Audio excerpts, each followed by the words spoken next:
Welcome to Lucent GK physics class part 2. Lucent GK physics class part 2కి స్వాగతం. ఈరోజు మనం రోజు చూసే ఒక సింపుల్ విషయం వెనుకున్న సైన్స్ను తెలుసుకుందాం. అదేంటంటే అసలు వస్తువులు నీళ్లలో ఎలా తేల్తాయి? ఈ తేలియాడే ప్రపంచం వెనుకున్న ఫిజిక్స్ ఏంటో చూద్దాం రండి. ఒక్కసారి ఆలోచించండి. 1,00,000 టన్నుల బరువుండే ఒక పెద్ద షిప్ సముద్రం మీద హాయిగా తేలుతూ వెళ్ళిపోతుంది. కానీ మన చేతిలో ఉండే ఒక చిన్న గులకరాయిని నీళ్లలో వేస్తే టక్కున మునిగిపోతుంది. భలే విచిత్రంగా ఉంది కదా ఈ విషయం. కానీ ఈ తేడా వెనకే ఒక ఇంట్రెస్టింగ్ ఫిజిక్స్ ప్రిన్సిపుల్ దాగుంది. అవును, దీన్నే మనం ఒక ఫ్లోటింగ్ పారాడాక్స్ అంటే ఒక తేలియాడే విరోధాభాసం అని చెప్పొచ్చు. మరి ఈ ఫిజిక్స్ పజిల్ను మనమందరం కలిసి సాల్వ్ చేద్దామా? చూడండి, టన్నుల కొద్దీ ఉక్కుతో చేసిన ఇంత భారీ షిప్ సముద్రం మీద తేలడం చూస్తే అబ్బా, ఇదెలా సాధ్యం అనిపిస్తుంది. కాని ఇందులో మాయామంత్రం ఏమీ లేదండి. ఇది పక్కా ప్యూర్ ఫిజిక్స్. సరే, ఈ మిస్టరీని ఛేదించడానికి మనకు దొరికిన ఫస్ట్ క్లూ ఏంటో తెలుసా? ఇక్కడ మన కంటికి కనిపించని ఓ ఫోర్సు పనిచేస్తోందన్నమాట. గ్రావిటీకి వ్యతిరేకంగా, అంటే కిందికి లాగే శక్తికి ఆపోజిట్గా వస్తువుల్ని పైకి నెట్టే ఒక బలం. దీన్ని మనం రెండు బలాల మధ్య జరిగే ఒక యుద్ధంలా చెప్పుకోవచ్చు. ఒకవైపు గ్రావిటీ అంటే గురుత్వాకర్షణ శక్తి వస్తువుని కిందికి లాగుతుంది. మరోవైపు బుయాన్సీ, అదే ఆ పైకి నెట్టే బలం వస్తువుని పైకి తోస్తుంది. ఈ రెండింటి యుద్ధంలో ఏది గెలుస్తుందో దాన్ని బట్టే ఆ వస్తువు తేలుతుందా మునుగుతుందా అనేది డిసైడ్ అవుతుంది. ఓకే, ఇంతకీ ఈ పైకి నెట్టే ఫోర్స్ ఏంటి? ఫిజిక్స్ పరిభాషలో దీన్నే మనం ఉత్ప్లవన బలం, ఇంగ్లీష్లో అయితే బ్యూయెంట్ ఫోర్స్ అని పిలుస్తాం. సింపుల్గా చెప్పాలంటే ఏదైనా ఒక వస్తువుని నీళ్లలో ముంచినప్పుడు ఆ నీళ్లు ఆ వస్తువుని పైకి నెడతాయి. ఆ పైకి నెట్టే బలమే ఈ బ్యూయెంట్ ఫోర్స్. బానే ఉంది, కానీ ఈ పైకి నెట్టే బలం ఎంత ఉంటుంది? దాన్ని ఎలా కొలుస్తారు? ఈ సూపర్ ఇంట్రెస్టింగ్ సీక్రెట్ని మన కోసం 2000 సంవత్సరాల కిందే ఆర్కిమిడీస్ అనే గ్రేట్ సైంటిస్ట్ కనిపెట్టారండి. ఇక్కడే మనకు అసలు విషయం అర్థమవుతుంది. ఆహా, అదా సంగతి అనిపిస్తుంది. ఆర్కిమిడీస్ సూత్రం వినడానికి కొంచెం పెద్దగా, కాంప్లికేటెడ్గా అనిపించొచ్చు. కాని అసలు ఐడియా మాత్రం చాలా చాలా సింపుల్. మనం నీళ్లల్లో దిగినప్పుడు కొంచెం తేలిగ్గా ఫీలవుతాం కదా? ఎందుకు? ఆర్కిమిడీస్ చెప్పింది ఇదే. మనం కోల్పోయినట్టు అనిపించే ఆ బరువు మనం పక్కకి నెట్టిన నీళ్ల బరువుకి సమానం. సో అసలు పాయింట్ ఏంటంటే ఆ పైకి నెట్టే బుయాంట్ ఫోర్స్ ఎంత ఉంటుంది? సింపుల్, ఆ వస్తువు ఎంత నీటినైతే పక్కకి జరిపిందో ఆ నీళ్ల బరువు ఎంత ఉంటే ఆ ఫోర్స్ కూడా అంతే ఉంటుంది. అంటే ఎంత ఎక్కువ నీటిని పక్కకు నెడితే అంత స్ట్రాంగ్గా పైకి నెట్టే ఫోర్సు పనిచేస్తుంది. అంతే. రైట్, ఈ ప్రిన్సిపల్ మనకి క్లియర్ అయ్యింది. ఇప్పుడు ఏ వస్తువు మునుగుతుంది, ఏది తేలుతుంది అని చెప్పే కొన్ని రూల్స్ చూద్దాం. దీనికి చాలా ముఖ్యమైన ఒక కాన్సెప్ట్ ఉంది. అదే డెన్సిటీ, అంటే సాంద్రత.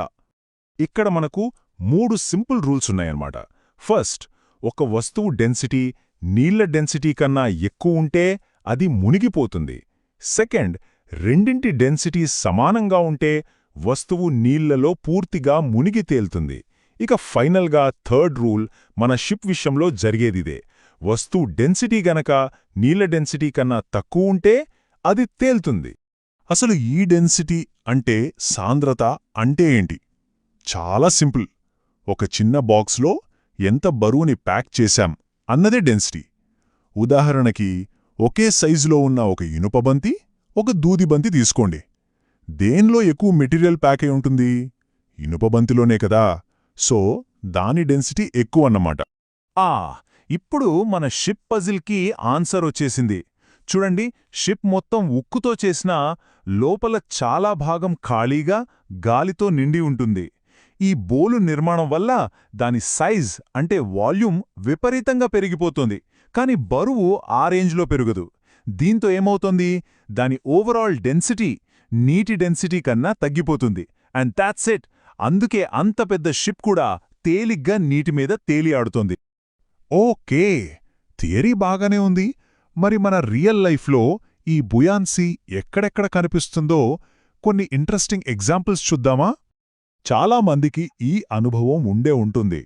స్విమ్మింగ్ పూల్లో ఈత కొట్టడం కన్నా సముద్రంలో ఈత కొట్టడం చాలా ఈజీగా అనిపిస్తుంది. హాయిగా తేలొచ్చు. ఎందుకలా? దీని వెనక కూడా ఇదే సైన్స్ ఉంది. ఎందుకంటే సముద్రపు నీళ్లలో ఉప్పు కలిసి ఉంటుంది కదా, దానివల్ల ఆ నీళ్ల డెన్సిటీ మామూలు నీళ్లకన్నా ఎక్కువ ఉంటుంది. ఇందాక మనమేం చెప్పుకున్నాం? డెన్సిటీ ఎక్కువ ఉంటే పైకి నెట్టే బుయాంట్ ఫోర్స్ కూడా స్ట్రాంగ్గా ఉంటుంది. అందుకే సముద్రపు నీళ్లు మనల్ని ఇంకా బలంగా పైకి నెడతాయి. మనం ఈజీగా తేలుతాం. ఇక ప్రకృతిలో ఈ ఫ్లోటేషన్ రూల్స్కి పర్ఫెక్ట్ ఎగ్జాంపుల్ ఐస్బర్గ్స్, అంటే మంచు కొండలు. కాని ఇక్కడ ట్విస్ట్ ఉంది. మనకు నీటిమీద కనిపించేది అసలు కథలో ఆరంభం మాత్రమే. అంటే ఏంటంటే, నమ్మలేని నిజమేంటంటే, మనకు కనిపించే ఆ భారీ మంచుకొండ మొత్తం ఐస్బర్గ్లో కేవలం 1/10 మాత్రమే. 90% అంటే మిగిలిన 9 భాగాలు నీటి కింద దాక్కునుంటాయి. ఎందుకంటే ఐస్ డెన్సిటీ వాటర్ డెన్సిటీ కన్నా జస్ట్ కొంచెమే తక్కువ. అందుకే కొద్ది భాగం మాత్రమే బయటకు తేలుతుంది. సరే, ఇప్పుడు మీకోసం ఒక చిన్న బ్రెయిన్ టీజర్. ఒక గ్లాస్ నిండా నీళ్లు పోసి అందులో ఒక ఐస్ క్యూబ్ వేశారు. అది తేలుతుంది. ఇప్పుడు ఆ ఐస్ క్యూబ్ మొత్తం కరిగిపోతే గ్లాస్లో వాటర్ లెవెల్ ఏమవుతుంది? పైకి వస్తుందా, కిందికి వెళుతుందా, లేక సేమ్ అలాగే ఉంటుందా? ఒక్క సెకండ్ ఆలోచించండి. ఆన్సర్ ఏంటంటే వాటర్ లెవెల్ అస్సలు మారదు, సేమ్ అలాగే ఉంటుంది. షాకింగ్గా ఉంది కదూ? లాజిక్ చాలా సింపుల్. ఐస్ క్యూబ్ తేలుతున్నప్పుడే తన బరువుకి సరిపడా నీటిని పక్కకి జరిపేసింది. ఇప్పుడది కరిగాక అది కూడా అంతే బరువున్న నీరుగా మారుతుంది. సో లెవెల్లో మార్పు ఉండదు. సో చూశారు కదా, తేలియాడటం వెనుకున్న సైన్స్ అంతా రెండు విషయాల చుట్టూ తిరుగుతుంది. ఒకటి డెన్సిటీ, 2 పక్కకి నెట్టిన నీళ్ల బరువు. ఈ 2 కాన్సెప్ట్లు అర్థమైతే చాలు, షిప్పుల దగ్గర్నుంచి ఐస్బర్గ్స్ వరకు అన్నీ ఎందుకు తేలుతాయో మనకు క్లియర్గా అర్థమైపోతుంది. మరి వెళ్లే ముందు ఫైనల్గా ఒక క్వశ్చన్. ఒక సబ్మరైన్ కావాలన్నప్పుడు ములగడానికి, మళ్ళీ కావాలన్నప్పుడు పైకి తేలడానికి సరిగ్గా ఇదే సూత్రాల్ని ఎలా వాడుకుంటుందో ఆలోచించండి. ఎప్పుడైనా ఆలోచించారా? మామూలుగా పారే నీళ్ల దగ్గర నుంచి అగ్నిపర్వతం నుంచి ఉప్పొంగే లావా వరకు అసలు ఈ ద్రవాలు ఎలా కదులుతాయి? వాటి కదలిక వెనుక ఉన్న సైన్స్ ఏంటి? సరే, ఈరోజు మనం ఫ్లూయిడ్ డైనమిక్స్ అంటే ద్రవాల కదలిక వెనుకొన్న సూత్రాల గురించి తెలుసుకోబోతున్నాం. ఓకే, మన ఈ జర్నీలో ముందుగా విస్కాసిటీ అంటే స్నిగ్ధత గురించే మొదలు పెడదాం. ఆ తర్వాత టెర్మినల్ వెలాసిటీ అంటే ఏంటో చూద్దాం, ఫ్లూయిడ్ ఫ్లోలో ఉన్న రకాలేంటి, ఇంకా ఫైనల్గా బర్నౌలీ ఎనర్జీ ప్రిన్సిపల్ గురించి కూడా మాట్లాడుకుందాం. సరే, మన మొదటి టాపిక్ వాట్ ఈజ్ విస్కాసిటీ? తెలుగులో స్నిగ్ధత అంటాం. అంటే ఒక ద్రవం లోపల ఉండే ఘర్షణ అన్నమాట. దీని అర్థం చేసుకోవడానికి ఒక సింపుల్ ఎగ్జాంపుల్ చూద్దాం. తేనె, నీళ్లు రెండూ ద్రవాలే, కాని తేనేమో చాలా నెమ్మదిగా కదులుతుంది, అదే నీళ్లు టక్కున పారిపోతాయి. ఎందుకిలా? చూడ్డానికి చాలా సింపుల్గా అనిపించే ఈ తేడా వెనుకే ఫ్లూయిడ్ డైనమిక్స్లో ఒక పెద్ద కాన్సెప్ట్ దాగుంది.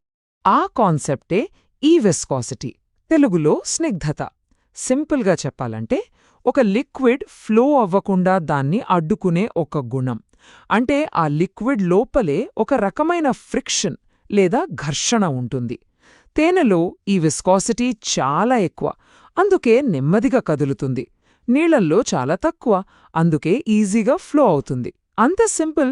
ఇక్కడ ఒక ఇంట్రెస్టింగ్ విషయం ఏంటంటే, ఈ ఇంటర్నల్ ఫ్రిక్షన్ అంటే ఈ స్నిగ్ధతకి కారణం లిక్విడ్స్లో ఒకలా ఉంటే గ్యాసెస్లో మరోలా ఉంటుంది. లిక్విడ్స్లో వాటి అణువులు అంటే మాలిక్యూల్స్ ఒకదానికొకటి గట్టిగా అతుక్కుని ఉంటాయి. దీన్నే కోహెసివ్ ఫోర్స్ అంటాం. ఈ బలం వల్లే విస్కాసిటీ వస్తుంది. కానీ గ్యాసెస్లో అలా కాదు. అక్కడ మాలిక్యూల్స్ ఒక లేయర్ నుంచి ఇంకో లేయర్లోకి దూకుతూ ఉంటాయి. దీన్నే డిఫ్యూజన్ అంటాం. దీనివల్ల గ్యాసెస్లో విస్కాసిటీ వస్తుంది. చూసారా, రెండింటిలోనూ కారణం వేరు. సరే, ఇప్పుడు విస్కాసిటీ గురించి కొన్ని కీ ఫ్యాక్ట్స్ స్టూడెంట్స్కి బాగా గుర్తుండాల్సినవి. విస్కాసిటీ అనేది లిక్విడ్స్, గ్యాసెస్లో మాత్రమే ఉంటుంది, సాలిడ్స్లో కాదు. ఒక ఐడియల్ ఫ్లూయిడ్ అంటే ఆదర్శ ద్రవానికి అసలు విస్కాసిటీ ఉండదు, జీరో. ఇక చాలా ఇంట్రెస్టింగ్ విషయం ఏంటంటే టెంపరేచర్ పెంచితే లిక్విడ్స్ విస్కాసిటీ తగ్గుతుంది. అంటే తేనెని వేడి చేస్తే పల్చబడుతుంది కదా, అదనమాట. కానీ గ్యాసెస్లో రివర్స్, టెంపరేచర్ పెంచితే వాటి విస్కాసిటీ పెరుగుతుంది. విచిత్రంగా ఉంది కదూ. ఇది చాలా ఇంపార్టెంట్ పాయింట్. ఓకే, విస్కాసిటీ అంటే ఏంటో చూశాం కదా. ఇప్పుడు మన నెక్స్ట్ టాపిక్ టెర్మినల్ వెలాసిటీ, అంటే ఒక ద్రవంలో బలాల సమతుల్యత. మీరెప్పుడైనా గమనించారా, ఆకాశం నుంచి పడే వానచుక్కైనా నీళ్లల్లో వేసిన రాయి అయినా ఒక పాయింట్ తర్వాత వాటి స్పీడ్ పెరగదు. ఎందుకు? ఆ రహస్యాన్ని ఇప్పుడు ఛేదిద్దాం. ఈ టెర్మినల్ వెలాసిటీ అంటే మరేంటో కాదు, గాలి లేదా నీళ్లు లాంటి ఒక విస్కస్ మీడియంలో, అంటే స్నిగ్ధత ఉన్న మాధ్యమంలో ఒక వస్తువు పడుతున్నప్పుడు అది అందుకునే మ్యాక్సిమం స్పీడ్. మొదట్లో దాని స్పీడ్ పెరుగుతూ ఉంటుంది, కానీ ఒక స్టేజ్కొచ్చాక ఆగిపోతుంది. ఇక అక్కడ్నించి అదే కాన్స్టెంట్ వెలాసిటీతో కిందకు వెళుతుంది. ఆ కాన్స్టెంట్ వెలాసిటీనే మనం టెర్మినల్ వెలాసిటీ అంటున్నాం. అసలు ఇది ఎలా జరుగుతుందో స్టెప్ బై స్టెప్ చూద్దాం. ఫస్ట్, గ్రావిటీ వస్తువుని కిందకి లాగుతుంది. అదే సమయంలో ఆ ఫ్లూయిడ్ యొక్క విస్కస్ ఫోర్స్ ఇంకా బ్యూయాన్సీ అంటే పైకి నెట్టే బలం రెండూ వస్తువుని పైకి నెడతాయి. ఇప్పుడు వస్తువు స్పీడ్ పెరిగే కొద్దీ ఈ పైకి నెట్టే ఫోర్సెస్ కూడా స్ట్రాంగ్ అవుతాయి. ఫైనల్గా ఒక పాయింట్ వస్తుంది. అక్కడ ఈ పైకి నెట్టే బలాలు కిందకి లాగే గ్రావిటీకి ఈక్వల్ అయిపోతాయి. So net force zero. అప్పుడిక యాక్సిలరేషన్ ఉండదు, వెలాసిటీ కాన్స్టెంట్ అయిపోతుంది. అదే టెర్మినల్ వెలాసిటీ. సరే, ఇప్పటిదాకా మనం ఫ్లూయిడ్ ప్రాపర్టీస్ గురించి చూసాం. ఇప్పుడు మనం ఫ్లూయిడ్స్ ఎలా ప్రవహిస్తాయో చూద్దాం. మన మూడో topic smooth versus turbulent flow, అంటే సున్నితమైన ప్రవాహం వర్సెస్ అల్లకల్లోలమైన ప్రవాహం. ఒకే ఫ్లూయిడ్కి రెండు వేర్వేరు పర్సనాలిటీస్ ఉన్నాయన్నమాట. అవేంటో ఇప్పుడు చూద్దాం. దీన్ని అర్థం చేసుకోవడానికి ఒక ఇంట్రెస్టింగ్ పజిల్ చూద్దాం. అగ్నిపర్వతం బద్దలైనప్పుడు వచ్చే లావా గురించి ఆలోచించండి. అది చాలా చిక్కగా, అంటే హై విస్కాసిటీతో ఉంటుంది, కానీ అయినా సరే అది చాలా వేగంగా ప్రవహిస్తుంది. ఎలా? ఇంత జిగటగా ఉండే లావా అంత ఫాస్ట్గా ఎలా కదులుతుంది? కాస్త కన్ఫ్యూజింగ్గా ఉంది కదా. ఆ పజిల్కి సమాధానం ఫ్లో టైప్స్లో ఉంది. అందులో మొదటిది స్ట్రీమ్ లైన్ ఫ్లో, తెలుగులో ధారారేఖా ప్రవాహం అంటాం. అంటే చాలా స్మూత్, ఆర్డర్లీ ఫ్లో. ప్రతి పార్టికల్, అంటే ప్రతి కణం కూడా చాలా డిసిప్లిన్డ్గా తన ముందు వెళ్లిన పార్టికల్ వెళ్లిన దారిలోనే వెళ్తుంది. ఒక పైపులో నెమ్మదిగా వెళ్తున్న నీళ్లని ఊహించుకోండి. అదన్మాట స్ట్రీమ్ లైన్ ఫ్లో. అయితే ఒక ఫ్లూయిడ్ ఎప్పుడూ ఇలాగే స్మూత్గా ఫ్లో అవ్వదు. ఇక్కడే మనకు క్రిటికల్ వెలాసిటీ లేదా సందిగ్ధ వేగం అనే కాన్సెప్ట్ వస్తుంది. ఇది ఒక రకంగా ఫ్లూయిడ్స్కి ఉండే స్పీడ్ లిమిట్ లాంటిది. ఫ్లో వెలాసిటీ ఈ లిమిట్ కంటే తక్కువ ఉంటే ఫ్లో స్మూత్గా, స్ట్రీమ్ లైన్గా ఉంటుంది. ఒకవేళ ఈ స్పీడ్ లిమిట్ దాటితే ఫ్లో మొత్తం గందరగోళంగా, టర్బ్యులెంట్గా మారిపోతుంది. సో ఇప్పుడు మన లావా మిస్టరీ సాల్వ్ అయిపోయింది. లావా చాలా స్పీడ్గా ఫ్లో అవడానికి కారణం దాని విస్కాసిటీ తక్కువని కాదు, దాని వెలాసిటీ, దాని క్రిటికల్ వెలాసిటీని దాటిపోయింది. అందుకే ఆ ఫ్లో స్మూత్గా కాకుండా టర్బ్యులెంట్గా, అంటే అల్లకల్లోలంగా మారిపోయి అంత వేగంగా ముందుకు దూసుకెళ్తుంది. ఇది అసలు విషయం. రైట్, ఇప్పుడు మన final major topic Bernoulli's energy principle. ఇది ఫ్లూయిడ్ డైనామిక్స్లో ఒక అద్భుతమైన సూత్రం. ఫ్లో అవుతున్న ఒక ఫ్లూయిడ్ యొక్క ప్రెషర్, స్పీడ్ ఇంకా హైట్, ఈ మూడింటిని కలిపే ఒకే ఒక్క లా అన్నమాట. చూద్దాం. బెర్నౌలీ థియరం ఏం చెప్తుందంటే, ఒక స్ట్రీమ్ లైన్ ఫ్లోలో, అంటే స్మూత్గా ప్రవహిస్తున్న ఒక నాన్ విస్కస్ ఫ్లూయిడ్లో ప్రతి పాయింట్ దగ్గర దాని టోటల్ ఎనర్జీ ఒకేలా, కాన్స్టెంట్గా ఉంటుంది.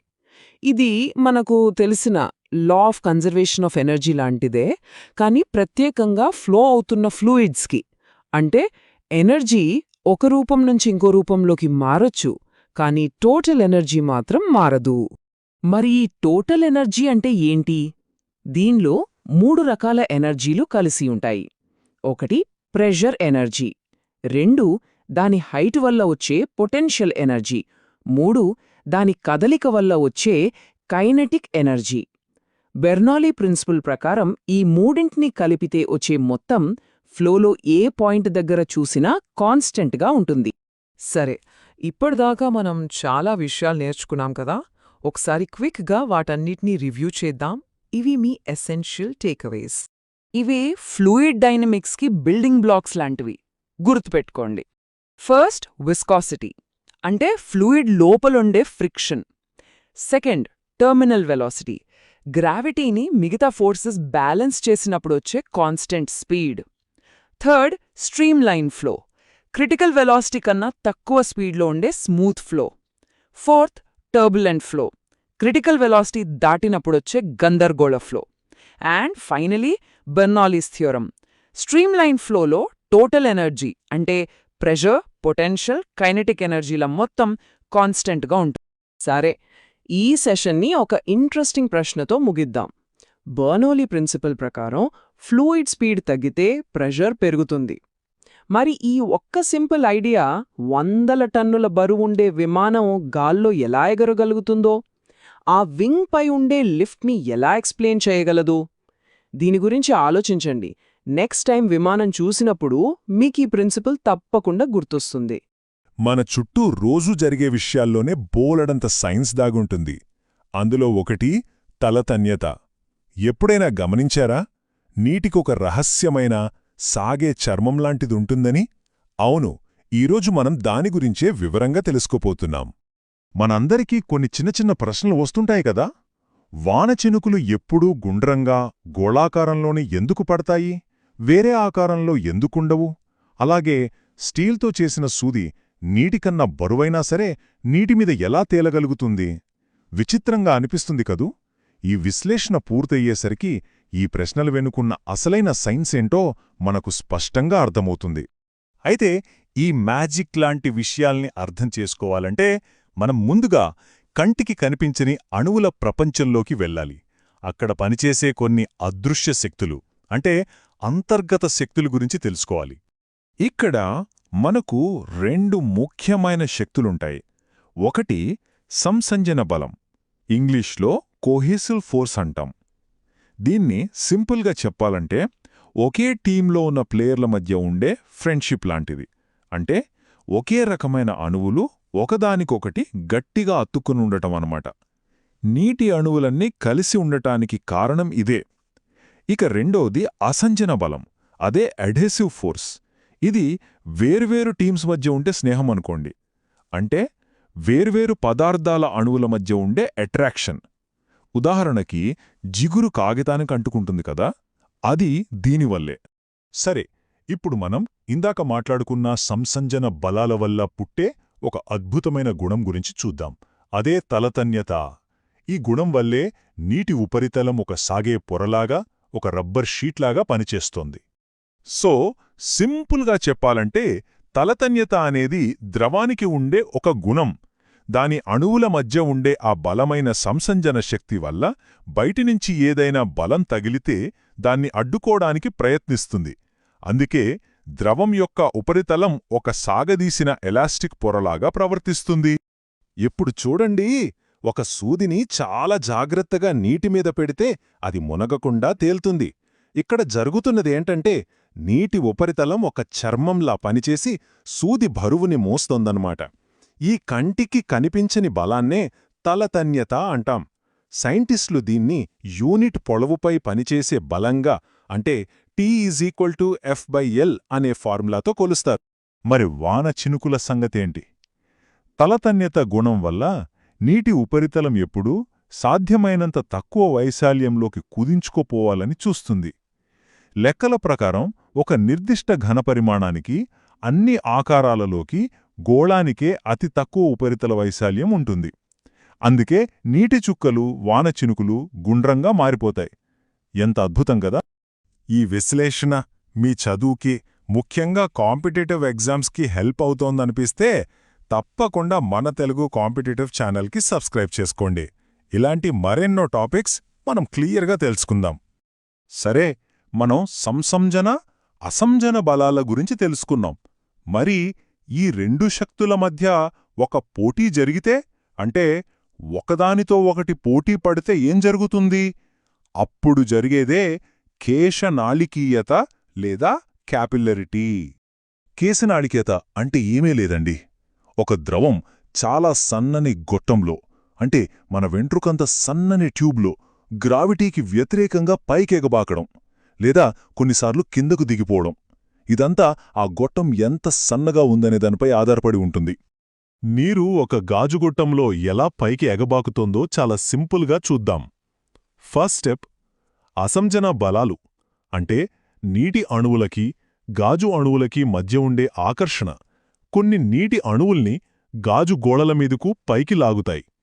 సెకండ్ స్టెప్, అలా పైకి వెళ్లిన నీటి అణువులు సంసంజన బలాల వల్ల, అంటే వాటి మధ్య ఉన్న ఫ్రెండ్షిప్ వల్ల కింద ఉన్న మిగతా నీటి అణువుల్ని కూడా పైకి లాగుతాయి. ఇది ఒక చైన్ రియాక్షన్ లాగా అలా కొనసాగుతుంది. ఇప్పుడు మనం నేర్చుకున్న ఈ సైన్స్ సూత్రాలు మన నిజ జీవితంలో ఎక్కడెక్కడ కనిపిస్తాయో చూస్తే నిజంగా ఆశ్చర్యపోతాం. బ్లాటింగ్ పేపర్ ఇంక్ని ఎలా పీల్చేసుకుంటుంది? దాని వెనక ఉన్నది ఈ కేశనాళికీయతే. అలాగే ప్రమిదలో దీపం వెలిగించినప్పుడు ఒత్తిలో నూనె పైకి ఎలా వస్తుంది? కొవ్వొత్తి వెలుగుతున్నప్పుడు కరిగిన మైనం ఒత్తి ద్వారా పైకి ఎలా వెళ్తుంది? వీటన్నిటికీ కారణం ఇదే. ఆ వస్తువుల్లో ఉండే సన్నని దారాలు, రంధ్రాలు సన్నని గొట్టాల్లా పనిచేస్తాయి. ప్రకృతిలో కూడా ఇది చాలా కీలకం. మొక్కల వేర్లు భూమిలోంచి నీటిని, పోషకాలను సరిగ్గా ఇదే పద్ధతిలో పైకి లాక్కుంటాయి. ఇక రైతులు పొలం దున్నడం వెనుక కూడా పెద్ద సైన్స్ ఉంది.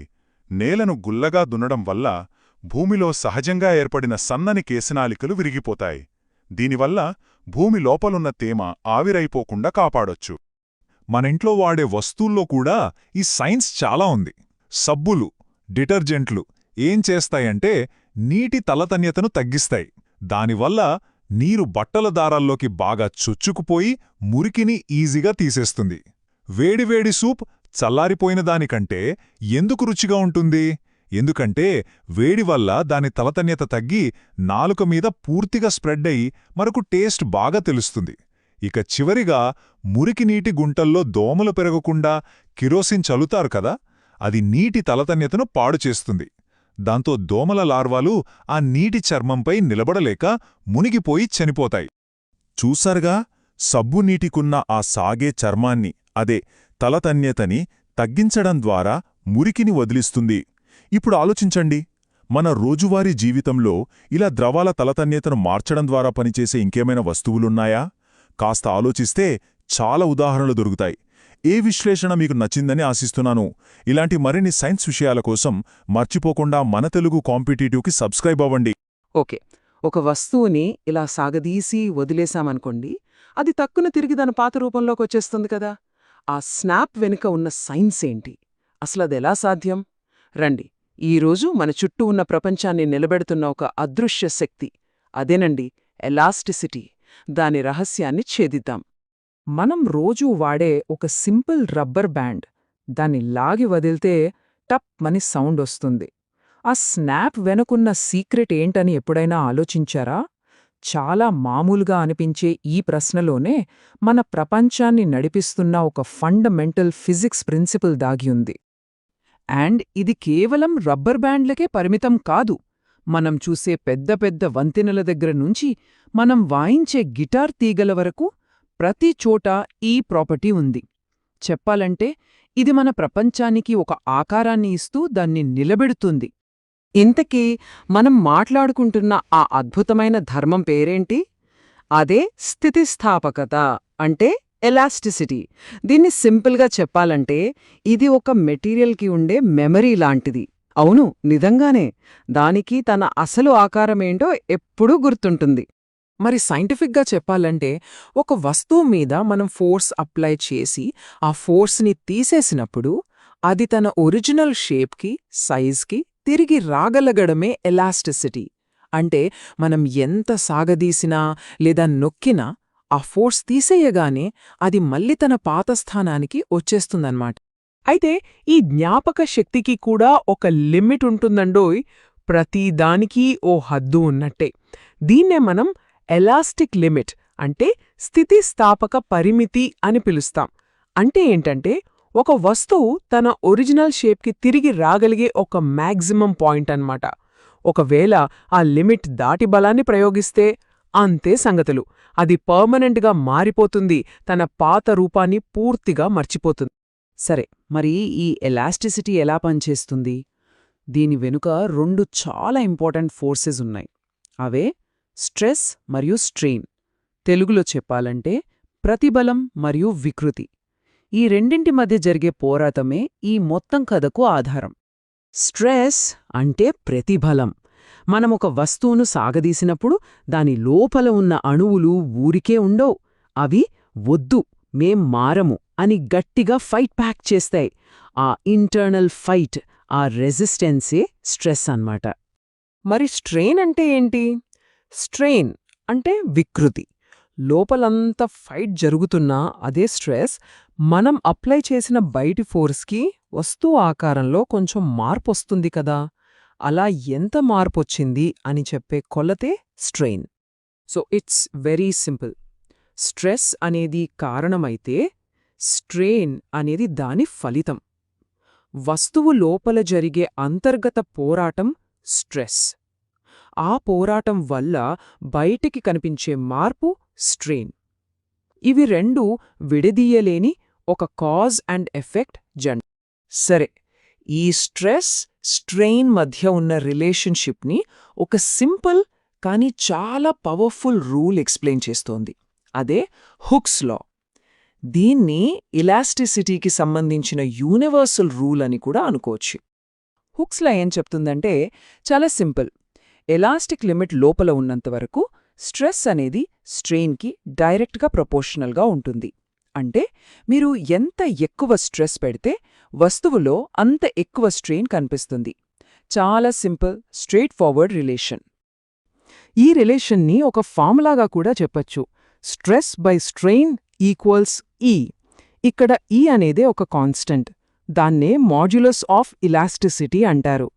సింపుల్గా చెప్పాలంటే ఈ E వాల్యూ ఎంత ఎక్కువగా ఉంటే ఆ వస్తువు అంత గట్టిదన్నమాట. మార్పుని అంత గట్టిగా వ్యతిరేకిస్తుంది. ఉదాహరణకు స్టీల్కి ఈ వాల్యూ చాలా ఎక్కువ, రబ్బర్కి చాలా తక్కువ. అయితే ఈ మాడ్యులస్ ఆఫ్ ఎలాస్టిసిటీ అనేది అన్నింటికీ ఒకేలా ఉండదు. మనమొక వస్తువుపై ఫోర్స్ని ఎలా అప్లై చేస్తున్నామనే దాన్ని బట్టి ఇది మారుతూ ఉంటుంది. దీనికి ప్రధానంగా 3 రకాలు లేదా 3 ముఖాలు ఉన్నాయని చెప్పొచ్చు. అవేంటో ఇప్పుడు చూద్దాం. ఓకే, ఇప్పుడు ఈ 3 రకాల మాడ్యులస్లని సింపుల్ ఎగ్జాంపుల్స్తో చూద్దాం. First, Young's modulus. ఇది దేని గురించంటే ఒక తీగని మనం లాగుతున్నప్పుడు అది తెగిపోకుండా ఎంత గట్టిగా ఎదుర్కొంటుంది అని చెప్తుంది. Next, bulk modulus. ఇది వాల్యూమ్ చేంజ్కి సంబంధించినది. అంటే ఒక బంతిని నీళ్లలో ముంచినప్పుడు అది అన్ని వైపుల నుంచి వచ్చే ప్రెషర్కి నలిగిపోకుండా ఎంత గట్టిగా ఉంటుందో ఇది చూపిస్తుంది. ఇక ఫైనల్గా రిజిడిటీ మాడ్యులస్. దీన్నే షియర్ మాడ్యులస్ అని కూడా అంటారు. ఒక వస్తువుని మనం మెలితిప్పినప్పుడు అంటే ట్విస్ట్ చేసినప్పుడు అది విరిగిపోకుండా ఎంత దృఢంగా ఉంటుందో ఇది చెప్తుంది. సో చూశారుగా, మనం ఫోర్స్ని ఎలా అప్లై చేస్తున్నామన్న దాన్ని బట్టి వస్తువు కూడా రకరకాలుగా ఫైట్ బ్యాక్ చేస్తుందన్నమాట. సో ఫైనల్గా మనం తెలుసుకున్నది ఏంటి? ఎలాస్టిసిటీ అంటే స్థితిస్థాపకత అనేది మార్పుకు అంటే స్ట్రెయిన్కి వ్యతిరేకంగా ఒక వస్తువు లోపల జరిగే ఒక ఇంటర్నల్ ఫైట్. అదే స్ట్రెస్. ఈ ఫైట్ని హుక్స్ లా అనే ఒక సింపుల్ రూల్ నడిపిస్తోంది. ఇంతే. ఇదే ఆ స్నాప్ వెనుక ఉన్న అసలు కథ. పెద్ద పెద్ద బిల్డింగ్ల దగ్గర్నుంచి మన చేతిలో ఉన్న గిటార్ తీగల వరకు ఈ ఎలాస్టిసిటీ మన చుట్టూనే ఉంది. కాబట్టి నెక్స్ట్ టైం ఏదైనా వస్తువును సాగదీసినప్పుడు దాని లోపల జరిగే ఆ ఇంటర్నల్ ఫైట్ని, ఆ అదృశ్య పుష్ అండ్ పుల్ని ఒక్కసారి గుర్తుచేసుకోండి. ఆ చిన్న స్నాప్ వెనుక ఉన్న పెద్ద రహస్యం ఇప్పుడు మనందరికీ తెలిసిపోయింది. ఎప్పుడైనా ఆలోచించారా? ఊగే ఉయ్యాలకి మన సోలార్ సిస్టంలో తిరిగే గ్రహాలకి మధ్య ఏదైనా కనెక్షన్ ఉంటుందని, వినడానికి వింతగా ఉన్నా ఆ రెండింటినీ కలిపే ఒక అద్భుతమైన ఫిజిక్స్ కాన్సెప్ట్ ఉంది. అదే సింపుల్ హార్మోనిక్ మోషన్. సో ఈరోజు మనం కలిసి ఈ యూనివర్సల్ రిథం వెనుకున్న సీక్రెట్ను తెలుసుకుందాం. రండి. ఒక్కసారి ఈ స్లైడ్లో ఉన్న వస్తువులని చూడండి. ఊగే పెండ్యులం, వైబ్రేట్ అయ్యే గిటార్ స్ట్రింగ్, ఘడియారంలో తిరిగే ముల్లులు. చూడ్డానికి అన్నీ వేరువేరుగా ఉన్నాయి కదా, కానీ సైన్స్ ప్రకారం అవన్నీ ఒకే రకమైన సూత్రాన్ని ఫాలో అవుతాయి. ఇంతకీ వాటి మధ్య ఉన్న ఆ కామన్ పాయింట్ ఏంటి తెలుసుకుందామా? ఓకే, ముందుగా మనం ఒక చాలా సింపుల్ ఐడియాతో స్టార్ట్ చేద్దాం. అదే రిపిటేషన్, అంటే పునరావృతం. మన చుట్టూ ఉన్న ప్రకృతిలో ఇలా రిపీట్ అయ్యే కదలికలు ఎక్కడ చూసినా కనిపిస్తాయి. సింపుల్ హార్మోనిక్ మోషన్ను అర్థం చేసుకోవడానికి ఇదే మన ఫస్ట్ స్టెప్ అన్నమాట. ఫిజిక్స్ లాంగ్వేజ్లో ఇలా రిపీట్ అయ్యే మోషన్ని మనం పీరియాడిక్ మోషన్ లేదా ఆవర్తన చలనం అంటాం. చాలా సింపుల్గా చెప్పాలంటే ఒక కదలిక ఒక ఫిక్స్ టైం తర్వాత మళ్ళీ మళ్ళీ సేమ్ టు సేమ్ రిపీట్ అయితే దాన్ని పీరియాడిక్ మోషన్ అంటారు. ఇక్కడ ఫిక్స్ టైం అనేది చాలా ఇంపార్టెంట్ పదం. ఈ ఎగ్జాంపుల్స్ చూడండి. గడియారంలోని ముల్లులు, సూర్యుని చుట్టూ భూమి తిరగడం, కుట్టు మిషన్ సూది పైకి కిందకి కదలడం. ఇవన్నీ పీరియాడిక్ మోషన్కి పర్ఫెక్ట్ ఉదాహరణలు. ప్రతీదీ ఒక ఖచ్చితమైన టైంలో తన మూవ్మెంట్ని రిపీట్ చేస్తూనే ఉంటుంది. అయితే రిపీట్ అయ్యే మోషన్స్ అన్నీ ఒకేలా ఉండవు. ఇప్పుడు మనం ఒక special type of periodic motion గురించి చూద్దాం. అదేంటంటే ఒక సెంట్రల్ పాయింట్ చుట్టూ అటూ ఇటూ, అంటే ముందుకి వెనక్కి కదలడం. దీన్నే మనం ఆసిలేటరీ మోషన్ లేదా డోలన చలనం అంటాం. అంటే ఒక వస్తువు తన మీన్ పొజిషన్, అంటే మధ్యస్థానం చుట్టూ ముందుకి వెనక్కి కదులుతుంది. ఫర్ ఎగ్జాంపుల్, ఉయ్యాల ఊగడం గురించి ఆలోచించండి. అది ఒక క్లాసిక్ ఆసిలేటరీ మోషన్. అయితే ఈ రెండింటికి మధ్య అసలు తేడా ఏంటి? ఓకే, ఈ స్లైడ్ చూస్తే మనకు చాలా క్లియర్గా అర్థమవుతుంది. ఇప్పుడు చూడండి, భూమి సూర్యుని చుట్టూ తిరగడం అనేది పీరియాడిక్ మోషన్. రిపీట్ అవుతుంది కరెక్టే, కానీ అది ఆసిలేటరీ కాదు. ఎందుకంటే అది ఒకే చోట అటు ఇటు కదలట్లేదు. అదే ఒక పెండ్యులం స్వింగ్ తీసుకుంటే అది ఆసిలేటరీ ఇంకా పీరియాడిక్ కూడా. సో ఇక్కడ ఒక గోల్డెన్ రూల్ గుర్తుపెట్టుకోవాలి. అదేంటంటే అన్ని ఆసిలేటరీ మోషన్స్ పీరియాడిక్ అవుతాయి, కానీ అన్ని పీరియాడిక్ మోషన్స్ ఆసిలేటరీ అవ్వాల్సిన అవసరం లేదు. సింపుల్ గదా? రైట్. ఇప్పుడు మనం మన మెయిన్ టాపిక్కి వచ్చేసాం. ఆసిలేషన్స్లోనే ఒక చాలా సింపుల్ ఇంకా చాలా పర్ఫెక్ట్ ఫామ్ ఉంది. దాన్ని మనం సింపుల్ హార్మోనిక్ మోషన్ లేదా షార్ట్గా ఎస్హెచ్ఎం అంటాం. ఇది కేవలం టెక్స్ట్ బుక్ కాన్సెప్ట్ మాత్రమే కాదు, నేచర్లో ఇది మనకు చాలా చోట్ల కనిపిస్తుంది. ఎస్హెచ్ఎం వెనుకున్న రూల్ చాలా సింపుల్. దీన్ని ఒక రబ్బర్ బ్యాండ్లా ఊహించుకోండి. మీరు దాన్ని ఎంత దూరం సాగదీస్తే అది అంతే ఫోర్స్తో వెనక్కి లాగుతుంది. ఎస్హెచ్ఎంలో కూడా అంతే. ఒక వస్తువు తన సెంటర్ పాయింట్ నుంచి ఎంత దూరం వెళ్తే దాన్ని వెనక్కి లాగే ఫోర్స్ అంత పెరుగుతుంది.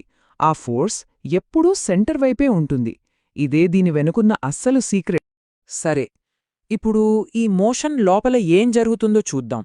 ఒక కంప్లీట్ ఆసిలేషన్ టైంలో దాని వెలాసిటీ, ఎనర్జీ ఎలా మారుతాయి? Let's analyse. First, mean position అంటే సెంటర్ పాయింట్ దగ్గర చూద్దాం. ఇక్కడ దానిమీద ఎలాంటి ఫోర్స్ ఉండదు, కాబట్టి యాక్సిలరేషన్ కూడా జీరో. కానీ ఇక్కడే దాని స్పీడ్ మ్యాక్సిమంలో ఉంటుంది. అండ్ స్పీడ్ మ్యాక్సిమం కాబట్టి దాని కైనెటిక్ ఎనర్జీ కూడా పీక్స్లో ఉంటుందన్నమాట. ఇప్పుడు మోషన్ యొక్క ఎండ్ పాయింట్స్కి వెళ్దాం. ఇక్కడ సీన్ కంప్లీట్గా రివర్స్. వస్తువు ఒక్క క్షణం ఆగిపోతుంది. సో వెలాసిటీ, కైనెటిక్ ఎనర్జీ రెండూ జీరో.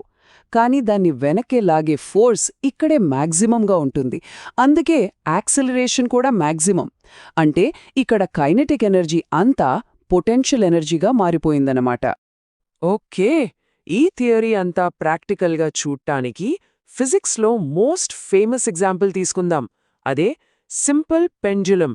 ఇది ఎస్హెచ్ఎంకి ఒక క్లాసిక్ ఉదాహరణ. థియరీ ప్రకారం సింపుల్ పెండ్యులం అంటే బరువు లేని సాగని దారంతో కట్టిన ఒక పాయింట్ మాస్. అయితే రియల్ లైఫ్లో ఇది పాసిబుల్ కాదు. కానీ ఈ ఐడియల్ మోడల్ ఎస్హెచ్ఎం వెనకున్న మ్యాథ్స్ని ఈజీగా అర్థం చేసుకోవడానికి హెల్ప్ చేస్తుంది. ఇదిగోండి దాని ఫార్ములా. ఒక పెండ్యులం ఒక పూర్తి స్వింగ్ చేయడానికి ఎంత టైం పడుతుంది, అదే టైం పీరియడ్, టీ అన్నమాట. దాన్ని ఈ ఫార్ములాతో కనిపెట్టొచ్చు. T = 2π√L/G. ఇక్కడ L అంటే దారం పొడవు, ఆ G అంటే మనందరికీ తెలిసిన గ్రావిటీ. అయితే ఇక్కడ ఒక ఇంట్రెస్టింగ్ పాయింట్ ఉంది. అదేంటంటే పెండులం బరువుకి దాని మాస్కి ఈ టైం పీరియడ్కి అస్సలు సంబంధం లేదు. కేవలం దారం పొడవు, గ్రావిటీ ఈ రెండే మ్యాటర్ అవుతాయి. ఎంత అమేజింగ్ కదా! సరే, ఇప్పటిదాకా మనం నేర్చుకున్నది ఒక్కసారి క్విక్గా రీక్యాప్ చేద్దాం. ఈ మెయిన్ పాయింట్స్ గుర్తుపెట్టుకోవడం చాలా ఇంపార్టెంట్. మనం 3 స్టెప్స్ చూసాం. ఫస్ట్ పీరియాడిక్ మోషన్, అంటే ఏదైనా రిపీట్ అయ్యే మోషన్. నెక్స్ట్ ఆసిలేటరీ మోషన్, అంటే ఒక సెంటర్ చుట్టూ అటూ ఇటూ కదలడం. ఆర్ ఫైనల్గా సింపుల్ హార్మోనిక్ మోషన్. ఇది కొన్ని స్పెసిఫిక్ ప్రిడిక్టబుల్ రూల్స్ని ఫాలో అయ్యే ఒక స్పెషల్ టైప్ ఆసిలేషన్. చూసినందుకు థ్యాంక్స్. మనం పార్ట్ 3 క్లాస్లో మళ్ళీ కలుద్దాం.